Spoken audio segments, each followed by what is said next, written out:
Thank you, Mr Deputy President. I rise today to speak in support of the Environment Protection and Biodiversity Conservation Amendment Bill 2014.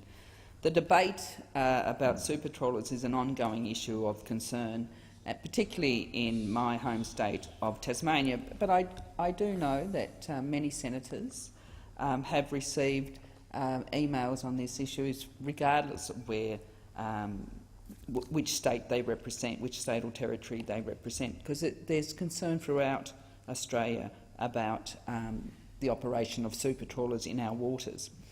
Only this week, the Mercury newspaper, the paper that is based in the southern part of Tasmania, reported on the findings of the report from the expert panel to assess a declared commercial fishing activity, the final small pelagic fishery declaration 2012. Now, the government has been given the expert panel's report. It must make a decision and end the uncertainty for Tasmanian fishers. Now, absolutely, but that's not something that we would be surprised about, Senator Wishfulson.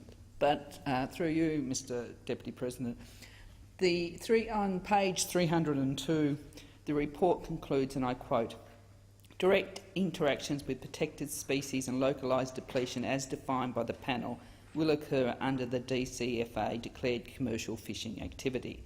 The panel's assessment has confirmed that there are considerable uncertainties relating to the extent of those impacts and the level of impact that would create adverse environmental outcomes. As in other fisheries facing similar uncertainties, a precautionary and adaptive risk-based approach to management of the potential impacts of the DCFA is required." End quote. It is clear that Tasmania's fisheries, including the protected species, will be depleted if supertrawlers are allowed to operate. Dolphin and seal numbers may also be affected. We know that the final small pelagic fishery declaration 2012 ended at midnight on the 18th of November this year, and the final small pelagic fishery declaration number 2 2013 will end at midnight on the 24th of April next year. We must act now to protect our environment and our fisheries. The fishing factory fishing boat Meridian 1 has had approval to trawl Tasmanian waters. It will be the largest freezer trawler to fish in Australia. The Meridian 1 is expected to operate for only a few months to catch its quota of blue grenadier. In Tasmania, news of the return of a large factory freezer trawler a few months ago put the issue of supertrawlers firmly right back in the news and raised fears again among the fishing industry. And I want to refer to an editorial on the 6th of June in Hobart's Mercury newspaper on this Ukrainian-owned trawler. And the editorial says, and I quote, "The operators of these types of trawlers that can stay at sea for long periods of time, catch enormous amounts of fish and process their catch while at sea could well do to keep the community properly informed. Fear of the unknown brings in an instant predictable reaction." End quote. Mr Deputy President, the Mercury editorial goes on to suggest that the operators of Meridian 1 should tell the public of their plans. It is possible that this trawler will not pose a possible risk. However, it is obvious that Tasmanian waters are unattractive to large trawlers, and we always need, I believe, to be on our guard. It is also is apparent that we need legislative protections against supertrawlers. At the heart of this bill is the government's inaction. In the face of the government's failure to act to protect our fisheries and stand up for recreational fishers or provide the community and industry certainty, Labor is again taking action. Federal Labor is committed to the sustainable management of Australia's marine resources, and when in government we were strong defenders and managers of our oceans and those who use them. Australia's fisheries are among the most sustainable and best managed in the world. Labor is committed to ensure that this remains the case. This bill restores a power to the Environment and Fisheries Ministers to declare particular fishing activities that have not previously been used in Australian waters and require up to 2 years of additional scientific review where uncertainty exists. This will enable the government of the day to review fishing methods and vessels such as supertrawlers that have not been used in Australia before. Now, when these powers were introduced by Labor, we put in a sunset clause of 12 months to allow a fisheries review to be implemented. To ensure that Australia's waters were adequately protected from the risks associated with the use of supertrawlers, the Labor government amended the Environment Protection and Biodiversity Conservation Act in September 2012 to include these powers. The power was used once by Labor in government to declare a type of fishing activity that matched the specifications of a supertrawler. At the time, this picked up the vessel, the FB Able Tasman, which was formerly known as the Margiris. In April 2013, we extended these restrictions, which means that these supertrawlers cannot operate in Australian waters until at least April 2015. At that time, we also established an independent expert panel, which I referred to earlier, to provide an objective impact assessment on the environmental impacts of this activity. The use of supertrawlers in Australian waters has been a long-running issue that has generated passionate debate and high levels of concerns within the community and around the country. It has seen Tasmanians take to the street in large numbers to protest about supertrawlers. Tasmanians who would not normally attend public meetings have taken part in protest action. It is an issue that a large number of constituents regularly raise with me and many others, I'm sure. Concern has been raised about the bycatch of other fish, birds and marine mammals, particularly dolphins and seals. Communities need confidence, Mr Deputy President, that the environmental controls in place are reflective of their expectations. Re-establishing the power of the Minister to establish an expert panel that will be able to assess the science is important in ensuring that communities can have this confidence. Another concern often raised by my constituents in Tasmania, particularly those who are recreational fishers, has been the potential for localised depletion of fishing stock. In fact, Tasmanians were the first to raise their concerns about the impact of supertrawlers in our waters at rallies and public meetings across the state. That is why, along with my colleagues, and I know many others in the Senate, raised and lobbied, so along with my colleague, the member for Franklin, Julie Collins MP, and former Labor Senator Lynn Forbes, lobbied the former Labor government to stop the supertrawler FB Able Tasman from operating in Tasmanian waters in 2012. Now, Labor listened to the concerns and amended the Environment Protection and Biodiversity Conservation Act to ensure Australia's waters were adequately protected from risks associated with the use of supertrawlers. It was Labor that put a stop to the Able Tasman with a ban which turned the supertrawler around before it had started trawling Australia's ocean. However, Mr Acting Deputy President, the threat of other supertrawlers has not gone away, and it is up to Labor and again to take action. In September 2012, when the powers were originally introduced, the Liberal and National parties opposed the amendments. Then opposition members used every reason under the sun to oppose the bill, but none of those reasons were very convincing. Senator Abetz said it was, and I quote, very dangerous precedent that it sets, end quote. And Senator Scullion stated that, and I quote, the signs of Pacific fishery in question didn't require additional reviews, end quote. In September 2013, when asked whether the new government would lift the ban, Senator Colbeck said that the government would, I quote, consider it based on the science. This statement contrasts with Senator Colbeck's previously definitive position on the ban. In September 2012, Senator Colbeck called banning the supertrawler, and I quote, a serious embarrassment. And then, Mr Acting Deputy President, in June 2013, he said actions against the trawler were and I quote, a dishonest campaign. However, Mr Acting Deputy President, when the now Prime Minister, Mr Abbott, was questioned on March 4 of this year about the supertrawler, he said, and I quote, it was banned with the support of members on this side of the House. It was banned and it will stay banned, end quote. Well, I welcome those statements, and I welcome the support of the Prime Minister, albeit belatedly. And I would suggest that the Prime Minister and Senator Abetz, who supported the Prime Minister's statement when asked about it in this place, refresh their memories by reviewing the Hansard records. For the record, I can quote from the Hansard of the 6th of March 2014, when Senator Abetz said, and I quote, "The answer of the Prime Minister gave was very clear. The Supertrawler was banned, it remains banned, and as I understand it, the company involved has no interest in bringing its Supertrawler back to Australia." End quote. And the Liberals and the National... But then, of course, we know the Liberals and the National parties voted against the ban in both houses of Parliament. They didn't think any more science or research was needed, and they didn't want to stop the Supertrawler. Now, we have to be very clear here, because the Prime Minister appears to be rewriting history. They did not want any more science or research, and they didn't want to stop the Supertrawler. The Liberals voted against banning Supertrawlers when they were in opposition, and now in government they have failed to take any action to protect our environment and our fisheries.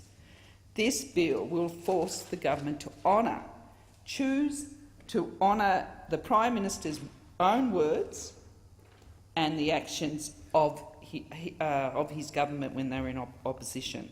This bill will make the government put their money where their mouth is.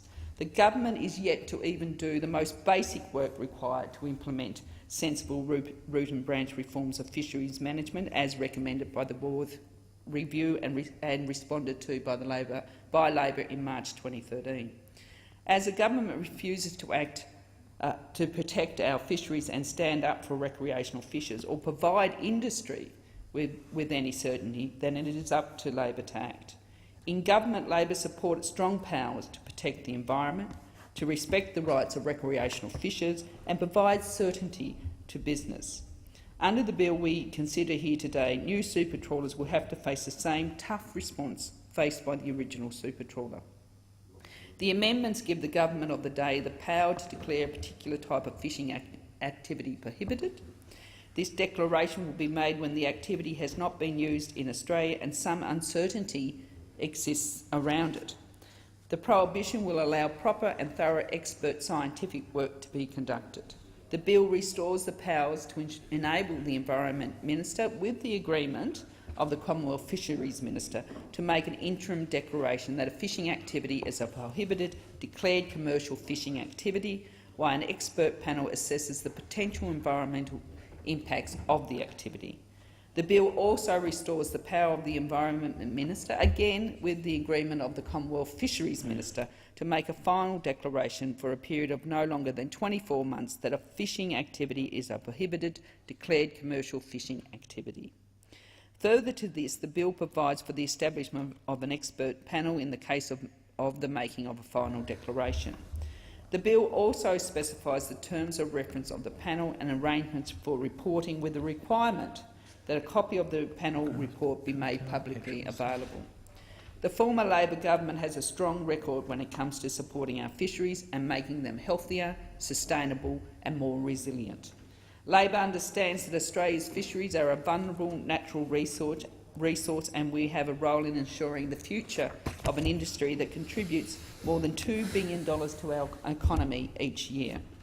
It was the previous Labor government that announced the first major review of Australian fisheries policy and legislation in over 20 years. In fact, it was Senator Ludwig, whose bill we discuss here today, who, as Minister for Agriculture, Fisheries and Forestry, commissioned an independent review of the policy and legislation governing the Commonwealth's Fisheries Management Scheme in September 2012.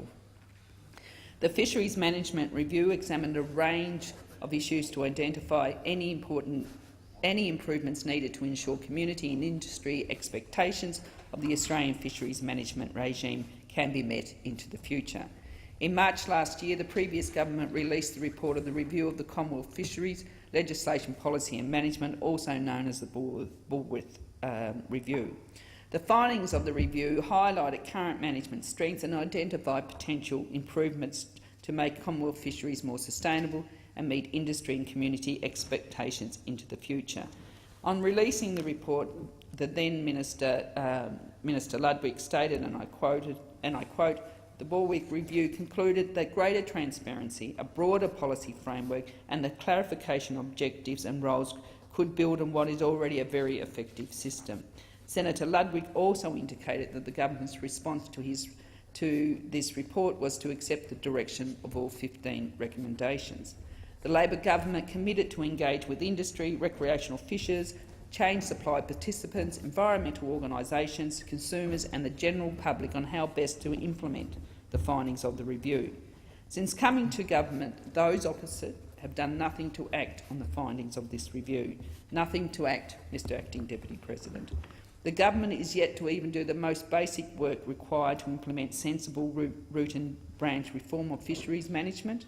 Those opposite, under the leadership of Mr Abbott, have had over 12 months to do something to stop future super trawlers and protect our oceans, but they have failed to do anything. But it should come to no surprise to anyone on this side of the chamber that they have not acted. In fact, it shouldn't come to a surprise, given their long list of broken promises, that they have not. It shouldn't come to a surprise to anyone in the community that may be listening to this debate that they have not acted. But we know that those opposite have no interest in protecting our fisheries and oceans. They proved this when they rolled back marine protection around the country. We on this side are proud to have delivered the world's largest marine reserve network. When in government, we added 2.3 million square kilometres to the previously existing system of Commonwealth marine reserves, expanding the overall size of the Commonwealth Marine Reserve estate to some 3.1 million square kilometres. Under Labor, the number of marine reserves has expanded from 27 to 60, covering more than a third of the Commonwealth waters. However, the Abbott government has scrapped the comprehensive management plans that would have secured the long-term conservation and sustainable use of Australia's precious oceans. These plans, which the government scrapped without parliamentary scrutiny against expert scientific advice and in spite of the outcomes of extensive public consultations, were the accumulation of more than 20 years of work which began under the Keating government. However, Labor will continue to stand to take action to ensure that we protect Australia's ecosystem and fishing stock. Our decisions must be based on evidence. As why there is uncertainty about the impacts of fishing vessels, the size of super trawlers, it is appropriate that we pass this bill to ensure appropriate restrictions and assessments are undertaken. We must act today to ensure that we have a viable fishery for tomorrow's generations.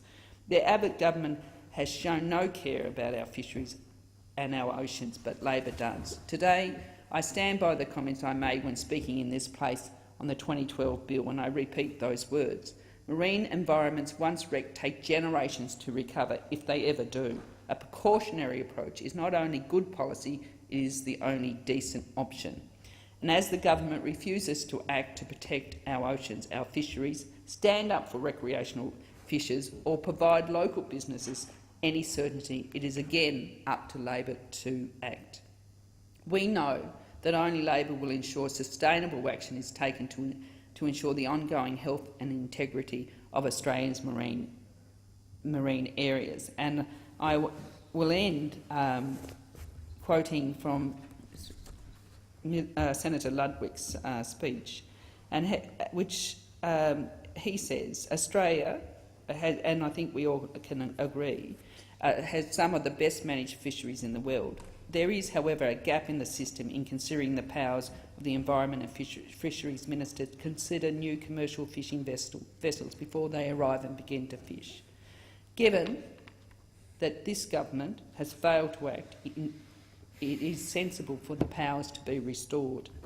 And Labor is standing up for oceans, recreational fishers and, as I've said, local businesses. I commend, Mr Acting Deputy President, this bill to the chamber, and I urge all senators to support it, and I urge the government senators to support the Prime Minister's statement where he said that super trawlers are banned and will remain banned.